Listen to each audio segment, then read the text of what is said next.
Fala, Flagramável! No vídeo de hoje eu vou falar sobre o Danilo, que pode estrear como titular nesta quarta-feira. O Manchester United, que está querendo Wesley, lateral do Flamengo, jornal inglês cravando acerto de Jorginho com o Flamengo e inauguração do estádio adiada. Essas e outras informações e opiniões do Flamengo para você agora, de torcedor para torcedor. Então já deixa o seu like aí, já deixa a sua curtida para dar aquela moral. Se você ainda não é inscrito no canal, eu te convido a se inscrever, é totalmente de graça, é só clicar no botão inscreva-se aí abaixo e assim você não perde as informações do dia a dia do Flamengo e ajuda o canal a crescer para a gente bater os primeiros 500 inscritos. Tá faltando pouco e assim você pode me ajudar. E já sabe, compartilha esse vídeo para mandar para quem precisa saber dessa, ó. Vem comigo nessa resenha.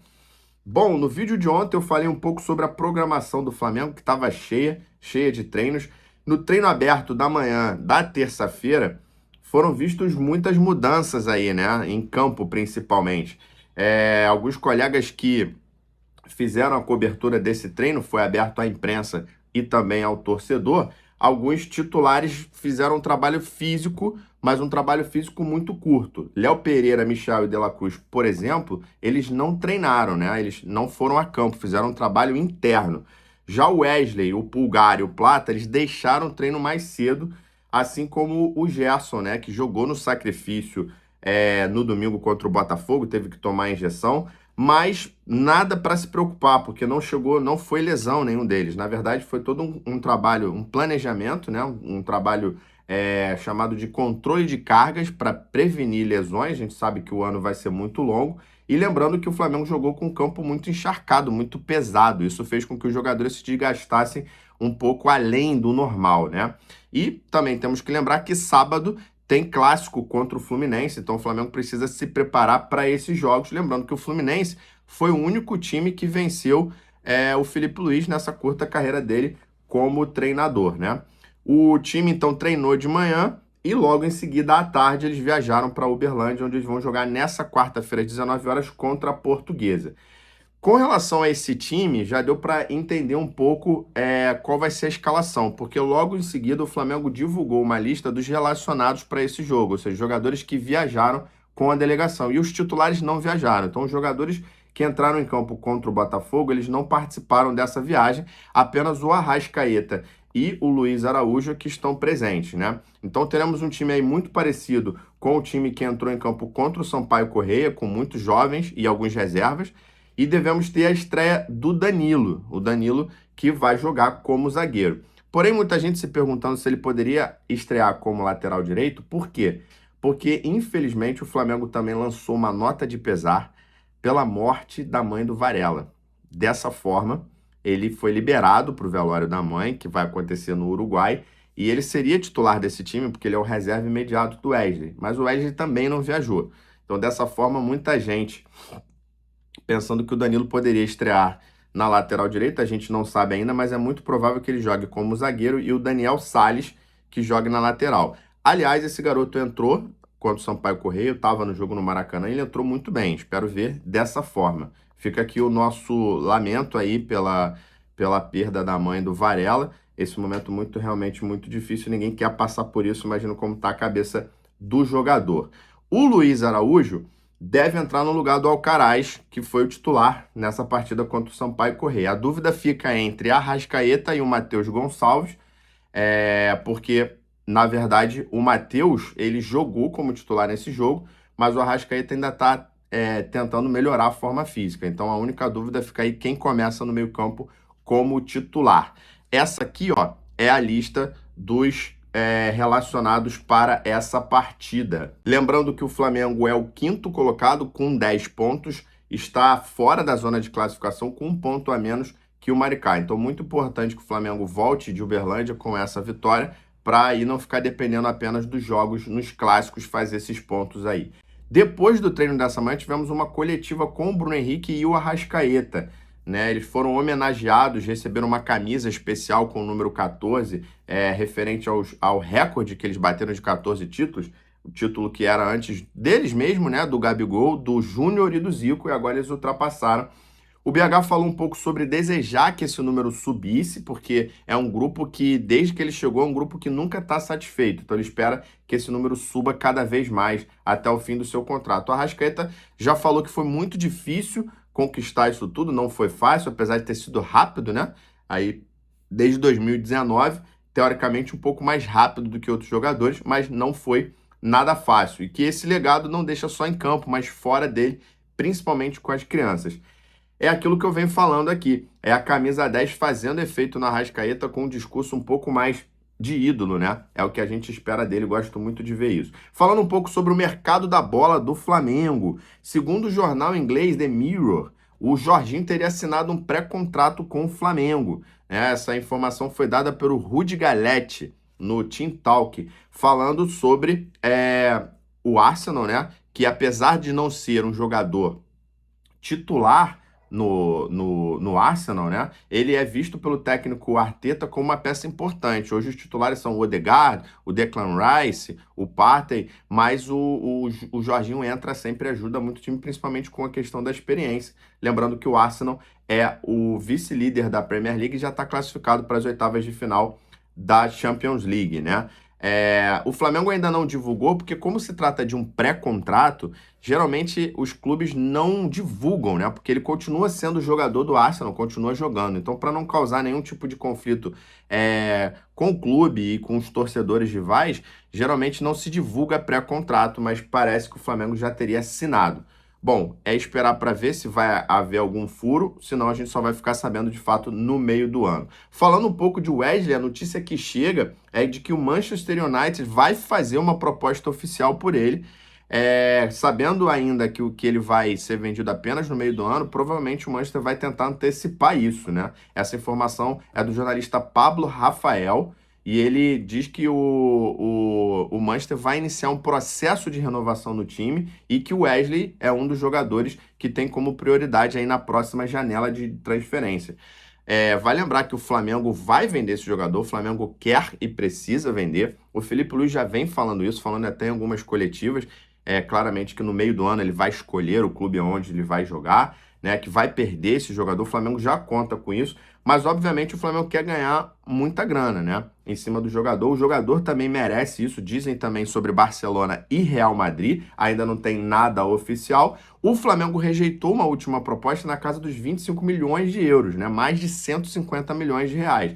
Ou seja, tudo indica que o jogador provavelmente vai sair com cifras maiores que essas, né, de 30 milhões para cima.